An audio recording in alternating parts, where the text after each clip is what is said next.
Makanya ibu bapak nih, kita yang sedang terpuruk, yang sedang down, yang sedang di bawah, ayo bangkit lagi. Gimana caranya? Hadirkan sholat tahajud.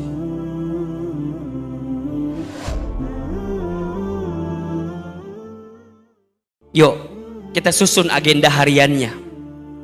Bangun jam berapa? Sepertiga malam. Terus ngapain? Tahajud, ya. Sholat tahajud itu, ayah bunda sayang, bapak ibu sekalian, sholat yang bisa mengantarkan kemuliaan bagi seorang manusia.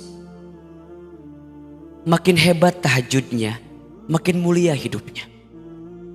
Surat Al-Isra ayat 79. Wa minal laili fatahajjad bihi nafilatan lak asa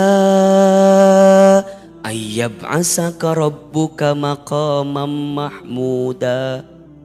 Dan di waktu malam bangunlah, dirikan sholat tahajud. Tuh, langsung disebutkan langsung fatahajjad kan gitu. Bangunlah, dirikan sholat tahajud nafilatan laka, sebagai tambahan untukmu. Lihat apa yang akan Allah berikan kepada orang yang ahli tahajud. Asa ayyab asaka rabbuka maqamam mahmuda, maka Allah akan angkat derajat orang yang ahli tahajud tadi maqamam mahmuda, ke tempat yang paling tinggi. Makanya ibu bapak nih, kita yang sedang terpuruk, yang sedang down, yang sedang di bawah, ayo bangkit lagi. Gimana caranya? Hadirkan sholat tahajud. Hadirkan sholat tahajud. Sholat tahajud itu adalah sholat yang bisa menguatkan diri kita untuk bisa mendapatkan derajat tertinggi di hadapan Allah Subhanahu wa Ta'ala. Setelah itu ngapain Ustadz? Jangan tidur lagi, lanjut zikir, kan gitu. Perbanyak zikir di waktu sahur, minimal dengan istighfar. Astagfirullah, astagfirullah, astagfirullah. Mohon maaf, boleh jadi rezeki kita seret, hidup kita susah, hidup kita sulit, karena masih banyak dosa yang pernah kita lakukan. Mungkin ada dosa kita di masa lalu yang belum kita taubatin. Mungkin ada kesalahan kita di masa lalu yang belum kita istighfarin. Wa fil asharihum yastaghfirun. Kan begitu. Orang yang di waktu sahur mereka memperbanyak istighfar. Nabi SAW tidak pernah kurang dari 70 kali. Disebutkan dalam keterangan lain tidak pernah kurang dari 100 kali beristighfar setiap hari. Itu Nabi, Rasul. Surganya pasti, hisabnya aman, amalnya banyak, dosanya tidak ada, dimaksum. Tapi tidak pernah kurang dari 100 kali beristighfar. Kita siapa? Kita Nabi bukan, Rasul bukan, surga belum jelas, hisab masih menegangkan, amal dikit, dosa banyak. Kita masih belum mau istighfar. Allahu Akbar walillahil hamd. Ayo perbanyak istighfar di waktu sahur. Setelah itu apa Ustadz? Siap-siap, dirikan sholat sunnah fajar 2 rakaat sebelum subuh. Kan bapak ibu tahu apa pahalanya? Barang siapa yang menunaikan sholat fajar, sunnah fajar 2 rakaat sebelum subuh, maka dia mendapatkan pahala seperti apa? Seperti apa? Mendapatkan dunia beserta isinya. Bukan hanya dunianya saja, dunia beserta isinya. Bukankah itu yang kita cari selama ini? Betul apa enggak? Kita banting tulang, tulang banting, kaki di kepala, kepala di kaki, kesana kemari, mencari alamat. Alamat palsu lagi. Apa yang kita cari? Dunia kan? Ya Rob, kata Nabi itu jelas. Orang yang sholat 2 rakaat sunnah fajar sebelum subuh dapetin dunia beserta isinya. Terus gimana Ustadz? Setelah itu subuh berjamaah ke masjid. Barang siapa yang sholat subuh berjamaah di masjid, maka di hari itu dia mendapatkan zimmatillah, penjagaan dari Allah. Jadi kalau hari ini tadi kita sholat subuh berjamaah, maka sepanjang hari dia mendapatkan penjagaan dari siapa? Allah. Kalau Allah udah jaga kita, kelar hidup kita, enak, nyaman. Allah jaga kita. Mau ada yang nipu kita, mau ada yang zolim sama kita, mau ada yang ambil hak kita, kalau Allah yang sudah jaga gimana? Allah jamin kita, aman hidup kita. Kemudian ngapain lagi Ustadz? Lanjut, nggak pulang dulu, dia duduk di masjid. Barang siapa yang sholat subuh berjamaah di masjid, summa qa'ada, kemudian dia duduk, ngapain? Zikir, muhasabah, baca Quran, taklim, kajian di masjid. Sampai kapan Ustadz? Sampai datangnya waktu syuruk. Setelah itu kemudian dia sholat 2 rakaat, maka dia mendapatkan pahala apa?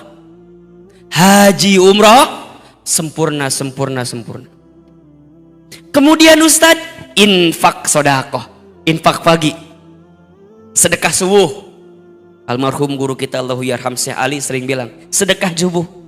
Ustadz, apa pahalanya? Ya Rob, perhatikan hadis berikut ini.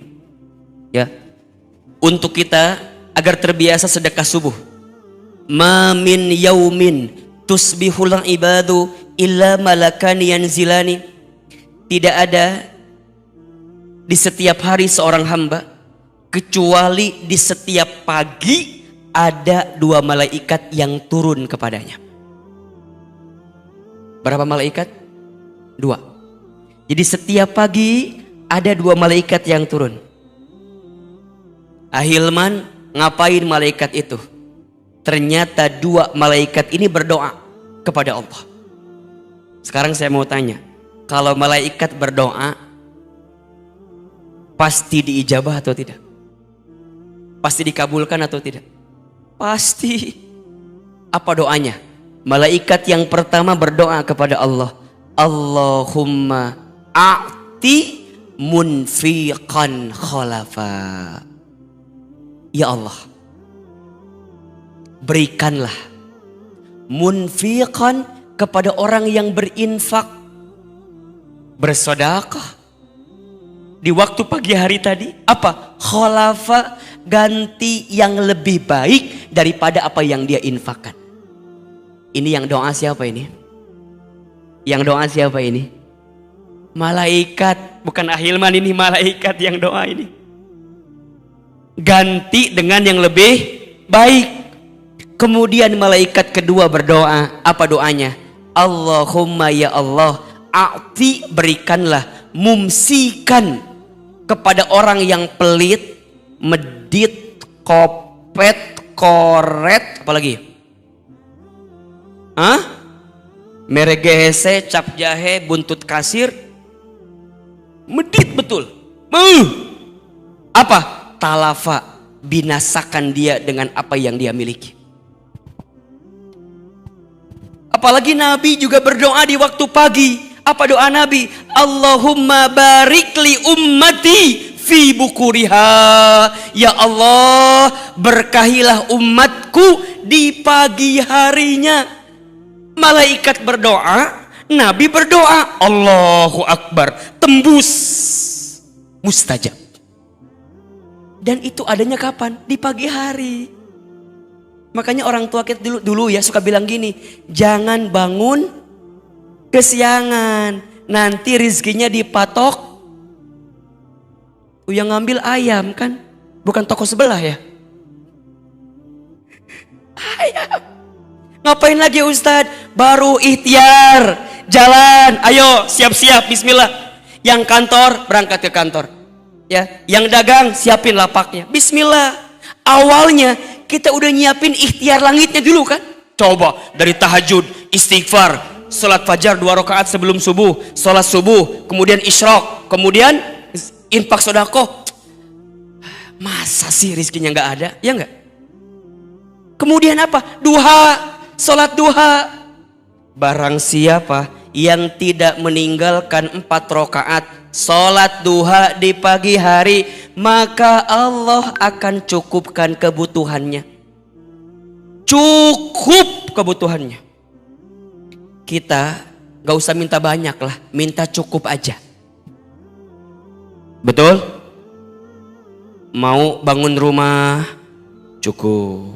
Renovasi rumah, cukup. Ganti mobil, cukup. Nambah kendaraan, cukup. Beli ruko, cukup. Haji umroh, cukup. Nikah lagi, tidak cukup. Jangan. Cukup, minta yang cukup. Kan itu yang kita minta sama Allah, betul gak? Karena banyak orang yang berlimpah tapi gak cukup hatinya. Banyak orang yang punya segalanya tapi gak cukup. Tapi ada orang yang mungkin dikit-dikit aja. Gajinya gak gede Ustaz, tapi cukup gitu. Allahu Akbar. Coba saya mau tanya ibu bapak, tolong jawab, pilih mana? Kaya gelisah, miskin tenang. Saya tahu jawabannya, saya tahu ya. Yang ketiga jawabannya ya. Kaya. Kalau boleh milih ini mah ya. Mungkin kita nggak usah minta yang banyak-banyak, tapi tenang, cukup, itu kebahagiaan.